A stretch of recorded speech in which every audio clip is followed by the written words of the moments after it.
J'ai vu des choses qui m'ont ouvert les yeux. Quand on voit et quand on vit les choses, c'est complètement différent de ce qu'on peut lire, entendre, regarder. C'est un voyage que je pense qui restera à jamais dans ma mémoire. Puisque...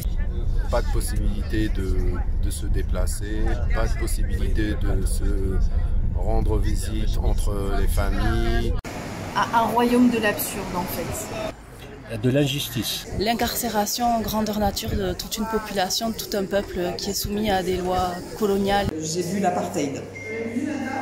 C'est quand même incroyable qu'à l'intérieur d'un pays qui doit être libre, il y a des drapeaux israéliens. J'ai vu l'apartheid. Des terres occupées, voilà. J'ai vu la réalité ici. J'ai vu ici, c'est l'insupportable que les populations palestiniennes parviennent quand même à supporter avec une dignité qui force le respect. L'Afrique ayant subi la colonisation, il est un retour nécessaire qu'elle fasse quelque chose pour que la situation qui perdure en Palestine cesse. J'ai senti la violence, mais pas la violence physique, pas la violence verbale, mais la violence psychologique dont ils sont victimes. Et ça a été très dur. Beaucoup de courage et beaucoup d'humanité.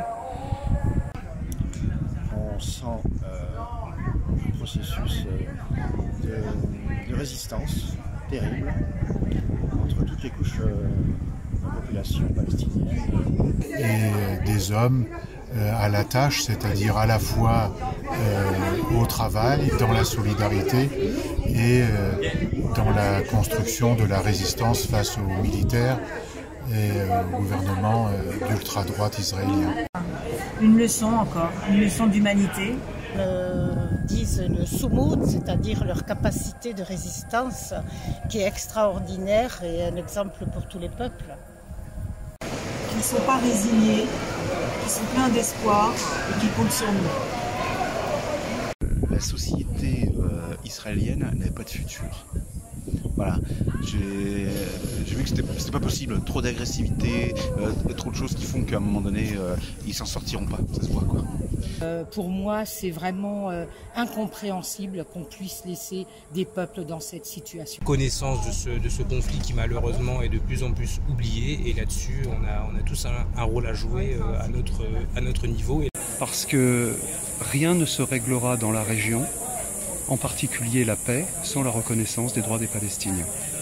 Nous sommes venus ici dans le but de concrétiser un jumelage avec le camp de Balata. Mais je repars avec plein d'espoir.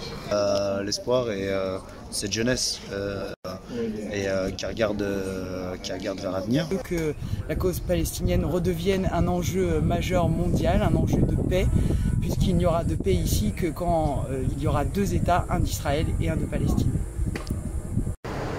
Oui, la paix sur ces territoires ô combien chargés d'histoire. Je suis Louis Lavado, très jeune, j'ai 79 ans. Qu'est-ce que j'ai vu? J'ai vu un peuple que certains voulaient mettre à genoux, qui est parfaitement debout, plein d'espoir, chaleureux, et qui croit en l'avenir, qui a besoin de notre soutien, on l'apportera. Cette gentillesse, cette chaleur et cet espoir, ça fait chaud au cœur. Et il fallait être ici, effectivement, pour se rendre compte à quel point l'occupation crée des traumatismes. Aller dans un village palestinien, de réfugiés palestiniens, voir le mur qui traverse le village, ça fait mal aux tripes, quoi. Mais un jour, le peuple palestinien vaincra. On apportera notre modeste contribution. Nous sommes à sa disposition. Écoutez, vive la Palestine libre.